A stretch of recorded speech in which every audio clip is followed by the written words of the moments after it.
What's up, guys? It's Dave from Dr. Cards. Today we have Luis Perez, Louis Kazooie, the Amicuk guy, also known as the Iceman. What's up, Luis? How you doing today? Feeling real good.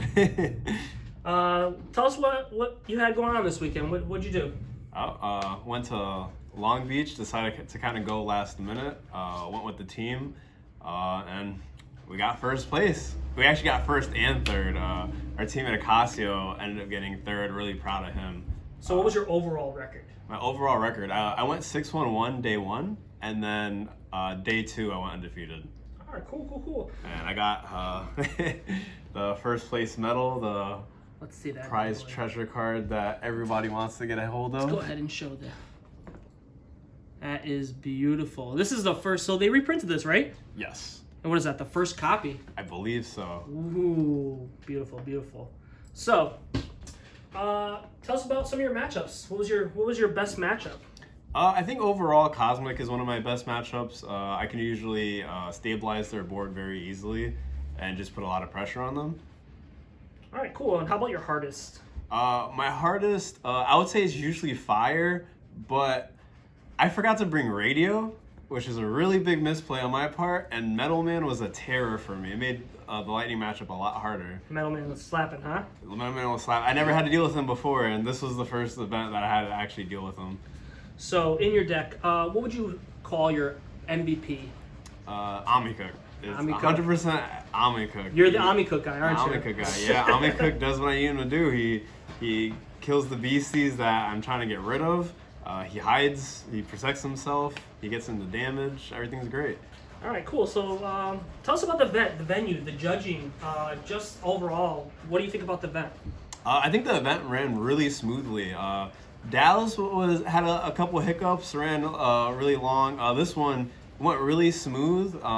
I liked how we had the couple minutes in between each round, like at the start of the match, where it's like you sit down with your opponent for about 5 minutes. Everyone's waiting to hit the same time range, so everyone knows when the match starts and what time everyone's ending. So you kind of get to talk to your opponent a little bit, get to know them, and I like that a lot.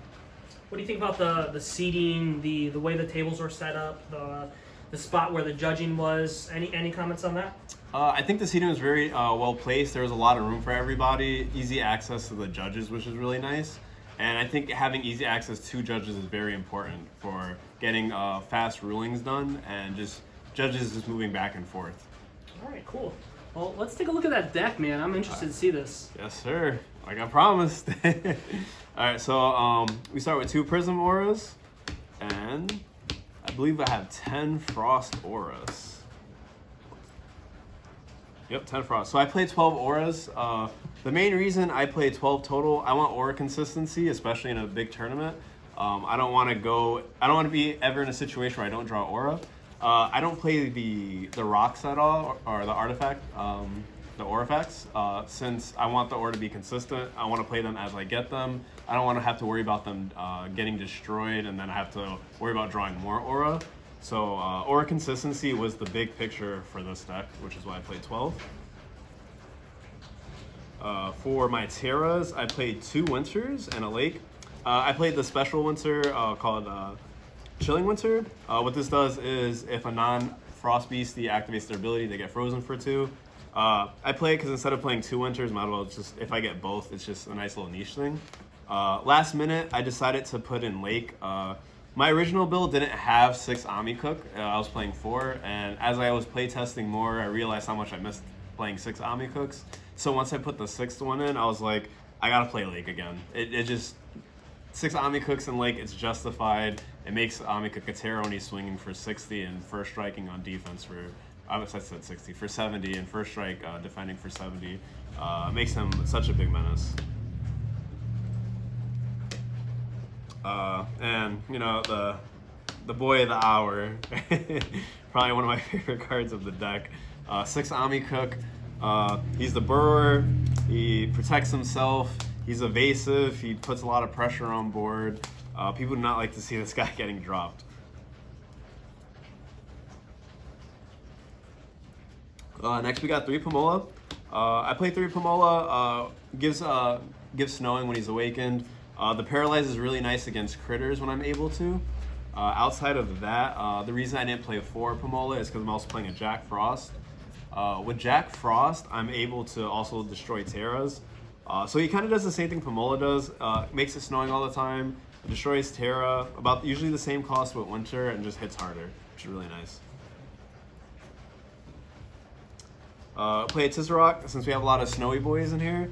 Tizarok gets invisible, it could be a win count on his own, just swinging for 85 every turn. Against water, if you run into water, he makes everything a Frost Beastie, which means if they flood, they're not going to be happy with their flood. Then we have 2 Kodiak Dinosaurs. One of my favorite new cards that actually came out in UFO as well.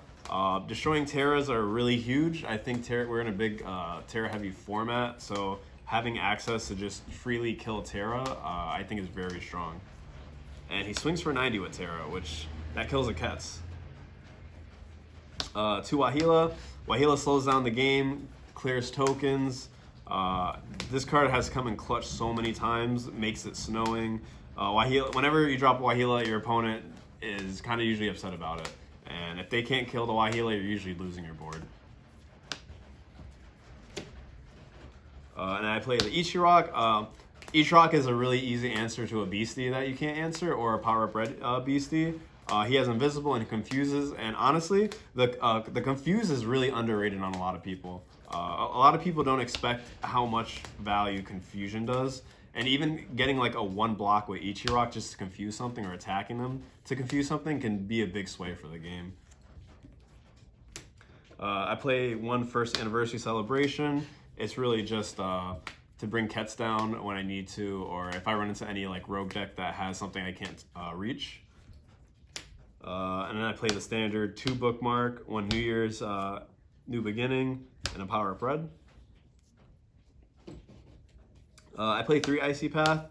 Icy Path's a strong card. I think 4 is a little too much. I try to be a little more proactive with the deck, and having 4 is more reactive. And you get them back with Alaskan Vortex anyway, so 2 is perfectly fine. Lightning storm going on outside. Talk about a meta, right? Yeah, it's the Ketses, they're circling. They're mad. I got 2 Alaskan Vortexes. This card's insane, probably one of the best cards in the deck. You get to destroy a Problem Beastie, and you get your Icy Path back. It's I would not play less than 2. And then I had the 1 Dampen. I like the 1 Dampen.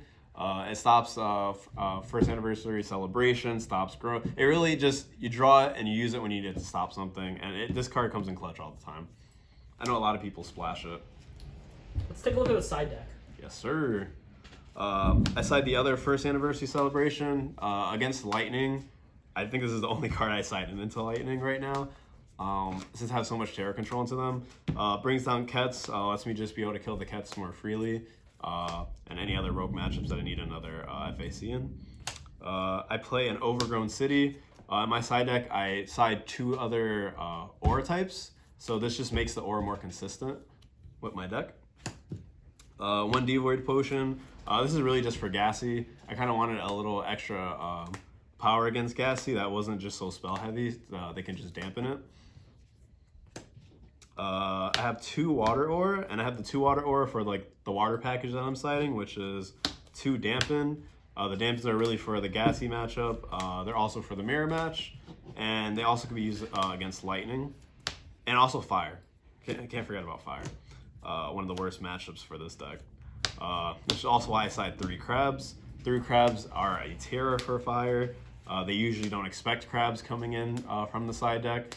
You drop a Crab against them, you can protect it with Icy Path, and if they can't kill Crab, you're free to kind of do whatever you want. And then for the super secret spicy tech, I have the 1 Flame Aura, and I play the 1 Flame Aura because Critters is one of my worst matchups, and I sided 4 Explosive Rabbits. The reason I just didn't decide to go Bubbling Brew is because Bubbling Brew only kills usually Gumberoo. I notice a lot of first turn Critters players go Rope Right Gumberoo, or like Rope Right another critter, and if you have a rabbit in hand, you're capable of killing practically both, which is you play a rabbit, kill the Rope Right. If they kill the bunny, you're killing their other guy. If they have a Gumberoo, it's just a guaranteed 2-for-1, and this helps the matchup a lot because it slows down the critter matchup. and it's a 1-drop, so it's pretty consistently gets put down on the board. Awesome. So going back, would you have any changes, if any, to your deck, to the events? Anything, any kind of feedback you want to give back?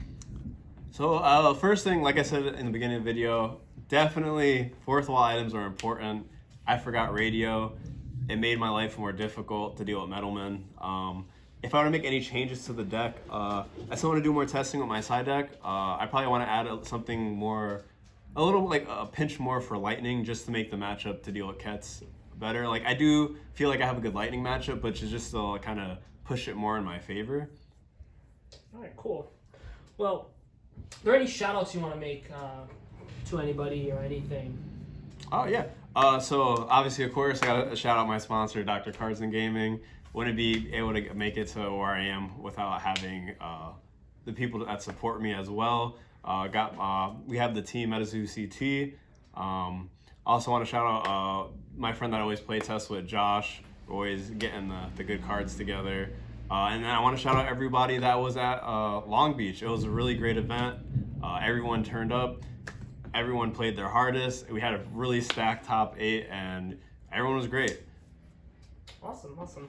Well, that concludes today's interview and deck testing and whatnot. So thanks for following, guys. Make sure you should follow to Louis Kazooie. Like, follow, and if you got any comments you want to put it on the page. I hope you guys enjoyed the deck.